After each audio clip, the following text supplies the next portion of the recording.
الحمد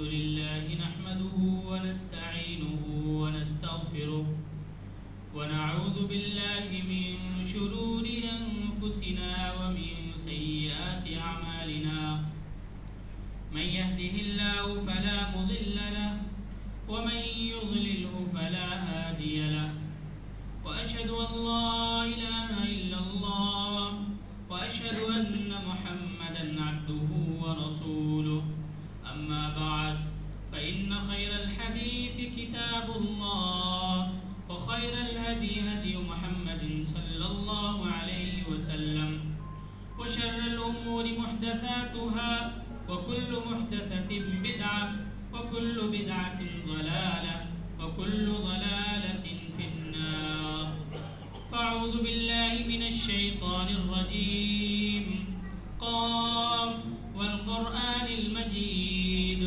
بل عجبوا أن جاءهم منذر منهم فقال الكافرون هذا شيء عجيب أإذا متنا وكنا ترابا ذلك رجع بعيد قد علمنا ما تنقص الأرض منهم وعندنا كتاب حفيظ بل كذبوا بالحق لما جاءهم فهم في أمر مريج أفلم ينظروا إلى السماء فوقهم كيف بنيناها وزيناها وما لها من فروج والأرض مددناها وألقينا فيها رواسي وأنبتنا فيها من كل زوج بهيج تبصرة وذكرى لكل عبد منيب ونزلنا من السماء ماء مباركا فأنبتنا به جنات وحب الحصيد والنخل باسقات لها طلع نضيد رزقا للعباد وأحيينا به بلدة ميتا كذلك الخروج كذبت قبلهم قوم نوح وأصحاب الرس وثمود وعاد وفرعون وإخوان لوط وأصحاب الأيكة وقوم تبع كل كذب الرسل فحق وعيد أفعينا بالخلق الأول بل هم في لبس من خلق جديد وقال في موضع آخر بسم الله الرحمن الرحيم وما خلقت الجن والإنس إلا ليعبدون تمام قسم کی تعریف و توصیف حمد و ثنا کبریائی و بڑائی اس وحدہ لا شریک لہ کے لیے لائق و سزاوار ہے جس نے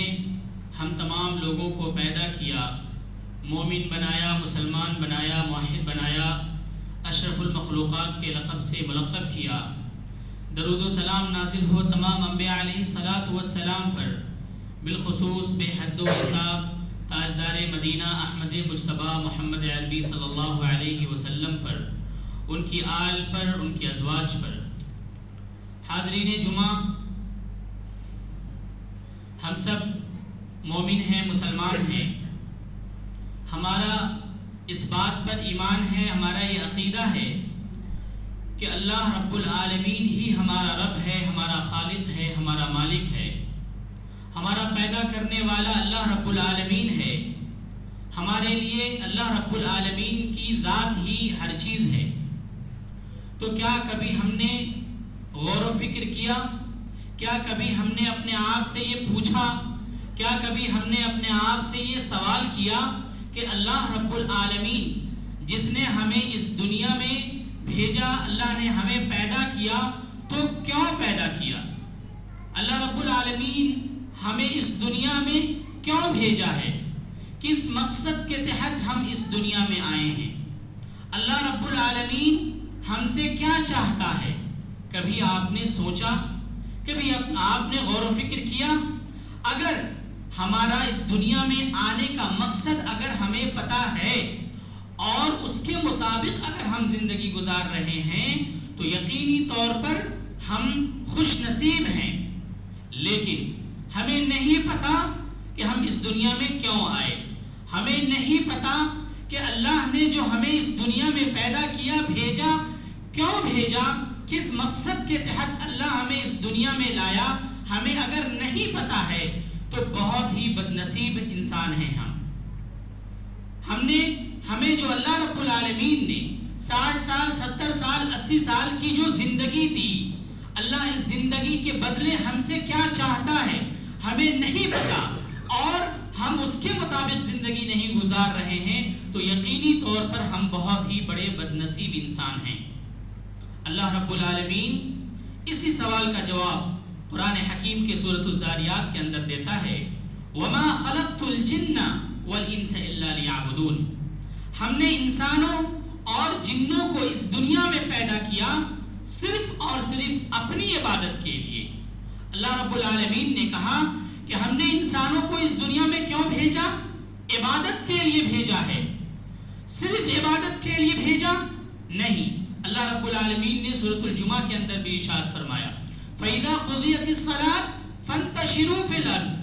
جب تم نماز ادا کر لو یعنی عبادت کر لو تو پھر زمین میں پھیل جاؤ اور اپنا رزق تلاش کرو.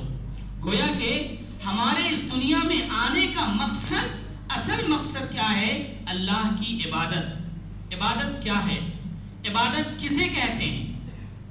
تو عبادت کہتے ہیں وہ تمام کی تمام چیزیں جن سے اللہ رب العالمین نے روکا ان سے رک جانا، اور جن چیزوں کو کرنے کا حکم دیا ان کو کرنا، یہی ہے عبادت. یہی ہے عبادت. اللہ کے رسول صلی اللہ علیہ وسلم نے احادیث مبارکہ کے اندر واضح طور پر کھول کھول کر بیان کر دیا کہ اللہ نے آپ کو کن چیزوں سے روکا ہے اور اللہ نے آپ کو کن چیزوں کے کرنے کا حکم دیا. یہ واضح طور پر اللہ رب العالمین نے قرآن مجید میں اور اللہ کے رسول صلی اللہ علیہ وسلم نے احادیث مبارکہ کے اندر واضح طور پر بیان کر دیا.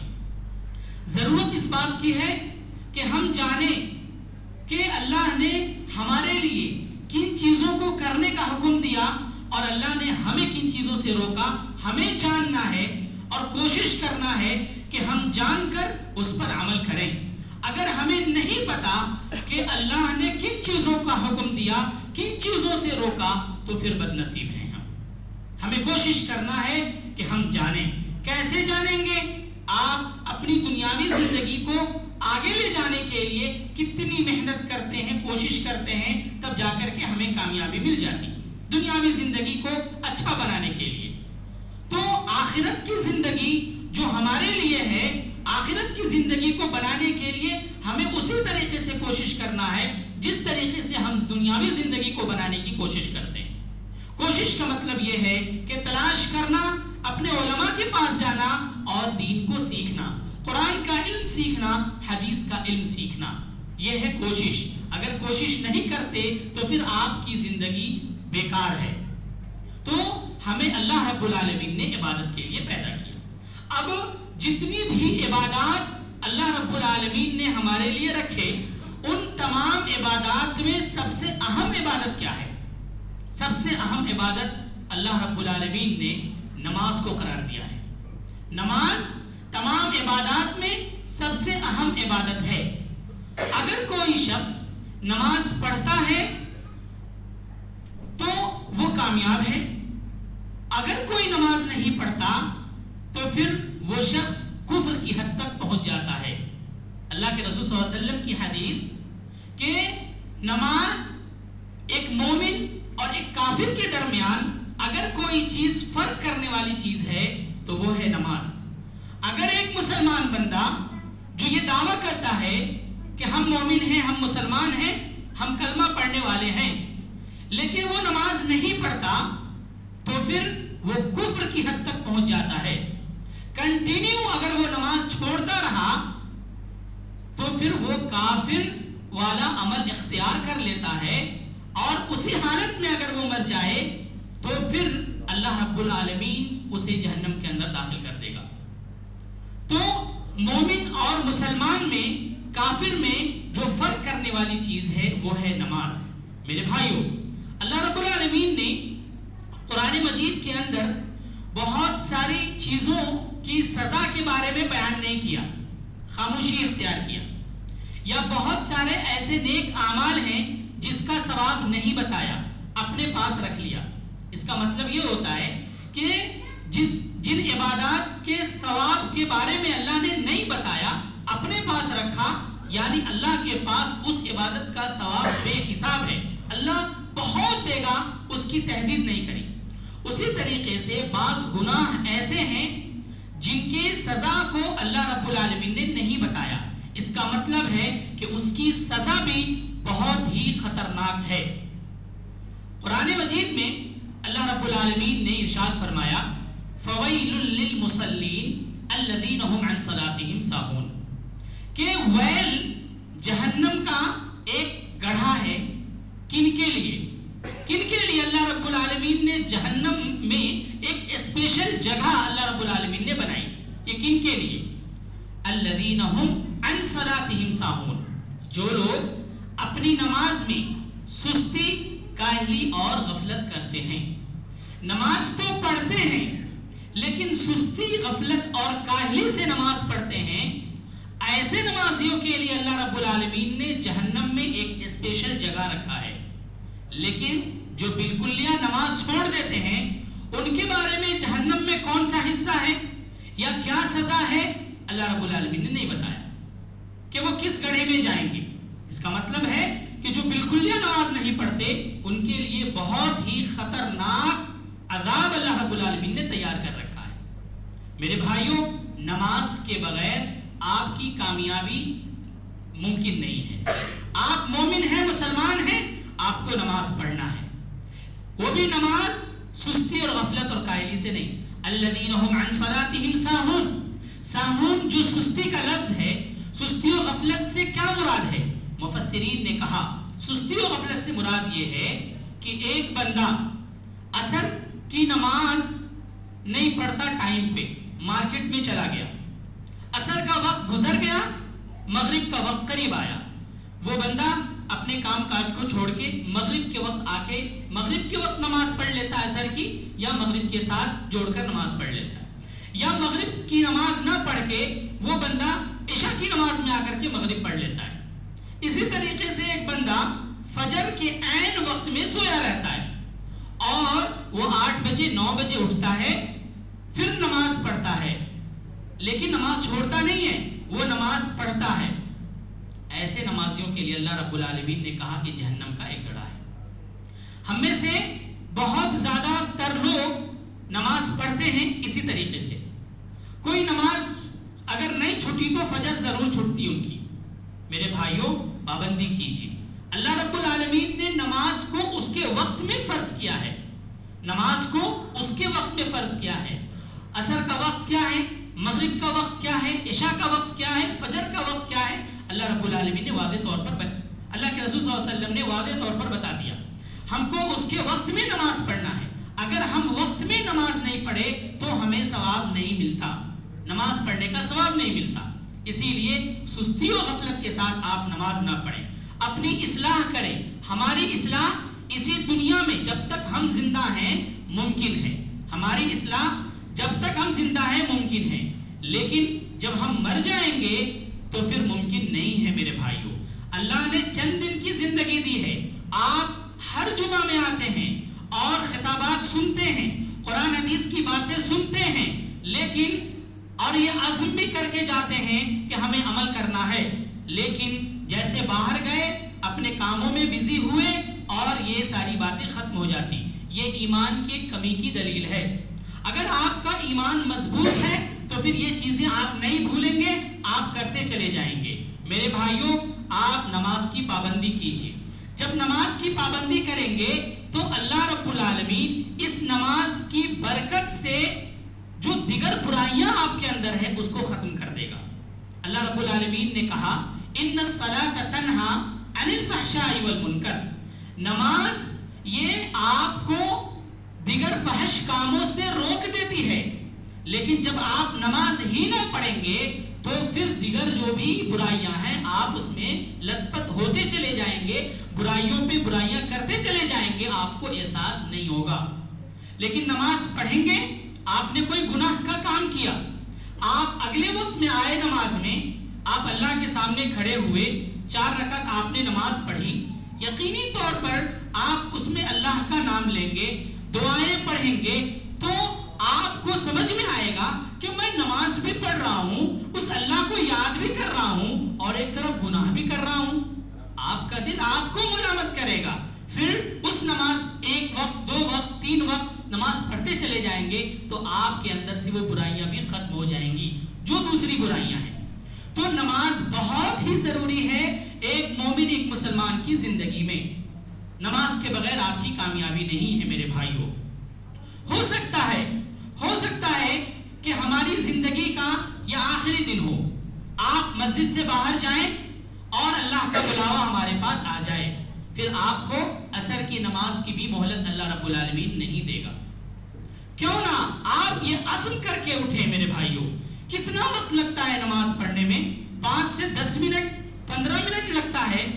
5 وقت کے لیے آپ 1 سے 1.5 گھنٹہ 24 آورز میں نہیں نکال سکتے۔ اگر آپ اللہ کے لیے 24 آورز میں 1 سے 1.5 گھنٹہ نہیں نکال سکتے تو یہ کتنی بڑی بدنصیبی ہے میرے بھائیوں۔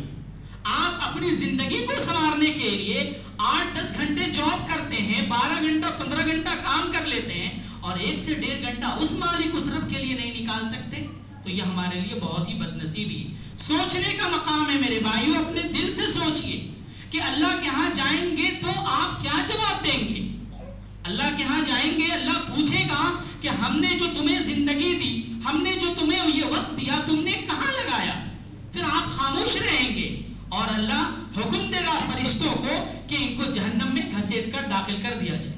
پھر آپ کو گھسیٹا جائے گا، آپ روتے رہیں گے، چلاتے رہیں گے، اللہ رب العالمین کو فرق نہیں پڑے گا اور آپ کو جہنم میں داخل کر دیا جائے گا۔ میرے بھائیوں، ہماری اصلاح ممکن ہے لیکن اسی زندگی میں۔ مرنے سے پہلے آپ اپنی اصلاح کر لیں، نماز کی پابندی کریں، اور نماز جب آپ پڑھتے رہیں گے، ہماری زندگی میں ہم انسان ہیں، ہم گناہوں کا پتلا ہیں، ہم سے گناہوں کا صدور ہوگا۔ انسان ہی گناہ کرتا، فرشتے گناہ نہیں کرتے۔ ہم انسان ہیں، ہم سے گناہ ہوگا، لیکن جب گناہ ہو جائے تو پھر معافی کا جو طریقہ ہے، سب سے بہتر طریقہ بندہ نماز میں آئے، اور جب بندہ نماز میں آتا ہے تو اللہ سے سب سے زیادہ قریب ہو جاتا ہے، پھر اللہ رب العالمین سے معافی مانگے۔ اللہ کے رسول صلی اللہ علیہ وسلم نے ارشاد فرمایا، کل بنی آدم خطاؤن وخیر الخطائین التوابون۔ بنی آدم انتہائی خطا کار ہے، انتہائی سیاہ کار ہے، گناہ گار ہے، لیکن ان گناہ گاروں میں سب سے بہتر گناہ گار کون ہے؟ سب سے بہتر گناہ گار وہ ہے جو اپنے گناہوں سے معافی مانگتا ہو، اللہ رب العالمین کے سامنے آ کر کے استغفار کرتا ہو، توبہ کرتا ہو۔ ایسا بندہ، ایسا گناہ گار بندہ اللہ رب العالمین کے پاس سب سے محبوب بندہ ہے۔ لیکن ہم نماز بھی نہیں پڑھے، ہم گناہوں پہ گناہ کرتے چلے جائے اور اللہ سے معافی بھی نہیں مانگے تو پھر اللہ رب العالمین کو ایسا بندہ پسند نہیں، اور ایسے بندے کو اللہ رب العالمین پریشانی میں چھوڑ دیتا ہے، اور آخر دنیا بھی برباد رہتی ہے اس کی اور آخرت بھی برباد ہو جاتی ہے۔ اور ایک مومن بندہ، بلکہ گناہوں سے انسان توبہ تب کرتا ہے یا پھر پلٹتا کب ہے اللہ رب العالمین کی طرف؟ جب کوئی مصیبت اس کو جکڑتی ہے، کوئی پریشانی آ جاتی ہے تو پھر اللہ یاد آتا ہے اسے، اور پھر وہ بندہ آتا ہے مسجد میں اپنی پریشانیوں کو لے کر کے۔ جبکہ اللہ رب العالمین کو کون بندہ پسند ہے؟ جو کنٹینیوسلی اللہ رب العالمین سے توبہ کرتا ہو، استغفار کرتا ہو۔ مصیبت کی حالت میں آ کر کے اللہ کے سامنے کھڑا ہو جائے ٹھیک ہے، لیکن ایسا بندہ اللہ کو پسند نہیں۔ ہمیشہ اللہ رب العالمین کے سامنے آئے اور اللہ رب العالمین سے معافی مانگتا رہے اپنے گناہوں کی۔ کیوں؟ اس لیے کہ پل پل آپ سے گناہوں کا صدور ہو رہا ہے، قدم قدم پر ہم سے گناہوں کا صدور ہو رہا ہے، اسی لیے ہمیشہ ہمیں اللہ رب العالمین سے معافی مانگنا ہے۔ ایک مومن بندہ، اس کی شان یہ ہوتی ہے، اس کی خصوصیت یہ ہوتی ہے، جو گناہ کر لینے کے بعد اللہ تعالیٰ کی ناراضگی سے بچنے کے لیے وہ فوراً اللہ کے سامنے آتا ہے۔ گناہوں کا ارتکاب کرنے کے بعد اللہ کی عذاب اور اس کی ناراضگی سے بچنے کے لیے فوراً وہ اللہ کے سامنے آتا ہے اور معافی مانگتا ہے. یہ ایک سچا مومن جو ہوتا ہے وہی ایسا کرتا ہے. اور اگر صرف جب مصیبت آئی، جب پریشانی آئی تو پلٹ آئے اللہ کی طرف، ہو سکتا ہے کہ اللہ آپ سے ناراض ہو اور آپ جو مصیبت میں پلٹ رہے ہیں اس میں بھی آپ کو مصیبت سے اللہ نہ نکالے. کیوں؟ اس لیے کہ اللہ رب العالمین کہتا ہے میرا بندہ اگر تو گناہ کر لیا تو کوئی بات نہیں، لیکن تم اگلے پہر آؤ اور معافی مانگ لو ہم سے، اسی میں تمہارے لیے بھلائی ہے. لیکن ہماری حالت یہ ہے کہ ہم دن رات میں متعدد گناہیں کرتے ہیں، ہم سے قدم قدم پر گناہوں کا صدور ہوتا ہے، اور ہماری حالت یہ ہے کہ ہم اللہ کی طرف نہیں آتے. میرے بھائیوں، یہ ہمارے لیے بدنصیبی ہے. آپ اللہ رب العالمین کے پاس آئیں، استغفار کریں، توبہ کریں، اپنے گناہوں کو رکھیں. اے اللہ ہم انسان ہیں، ہم سے گناہ ہو گیا ہے، اے اللہ تو معاف کر دے. اللہ فوراً معاف کرتا ہے اپنے بندے کو.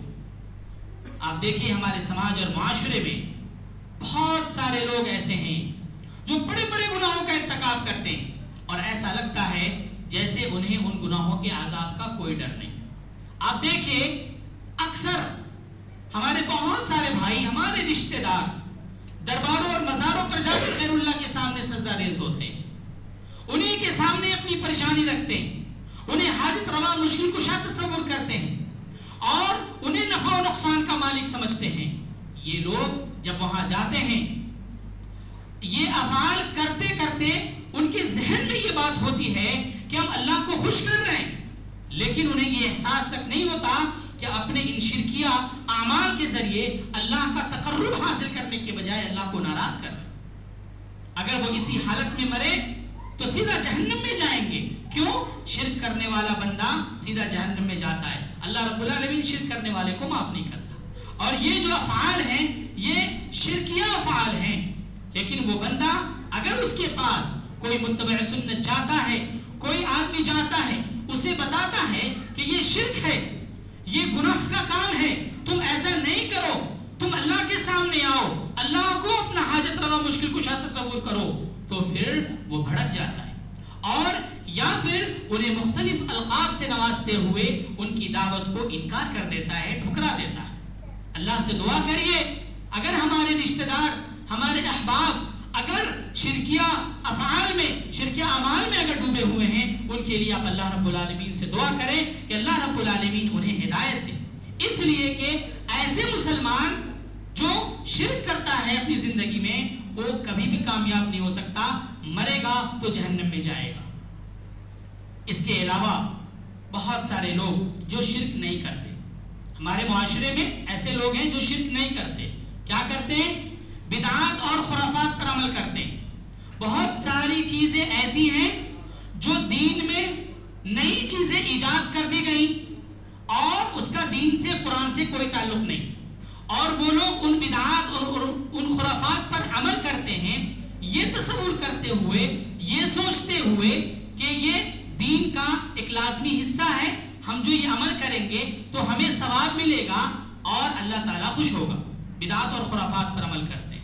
وہیں پر ایک موحد جاتا ہے اور اگر کوئی ایک عالم جاتا ہے انہیں یہ بتاتا ہے کہ یہ جو تم عمل کر رہے ہو یہ بدعت ہے، اور ہر بدعت یا ہر وہ کام جس کا ثبوت قرآن، حدیث اور صحابہ کرام کے عمل سے نہیں ملتا وہ بدعت ہے، ہر بدعت گمراہی ہے. جب ان کو یہ بتایا جاتا ہے تو یہ کہتے ہیں کہ یہ تو نیکی والا عمل ہے، یہ برا کام تھوڑے ہی ہے، ہم تو نیک عمل کر رہے ہیں. جس کا ثبوت قرآن، حدیث اور صحابہ کرام کے عمل سے نہیں ملتا، چاہے آپ لاکھ نیکی والا عمل کریں وہ عمل قابل قبول نہیں ہوتا. ایسے لوگ بدعت پر، بدعت و خرافات پر عمل کرنے والے لوگ کل قیامت کے دن جب جائیں گے اور اللہ کے رسول صلی اللہ علیہ وسلم حوض کوثر اپنے امتی کو پلا رہے ہوں گے، ایسے وقت میں اللہ کے رسول صلی اللہ علیہ وسلم کی نگاہ چند ایسے لوگوں کے اوپر پڑے گی جو جن کو دھکے مار مار کر پیچھے ہٹایا جا رہا ہوگا. اللہ کے رسول صلی اللہ علیہ وسلم دیکھیں گے تو کہیں گے ارے یہ تو میرے امتی کے لوگ ہیں، انہیں دھکا کیوں مارا جا رہا ہے؟ فرشتے بتائیں گے آپ کے امتی کے یہ وہ لوگ ہیں جو آپ کے جانے کے بعد آپ کے دین کے حلیہ کو انہوں نے بگاڑ دیا تھا اور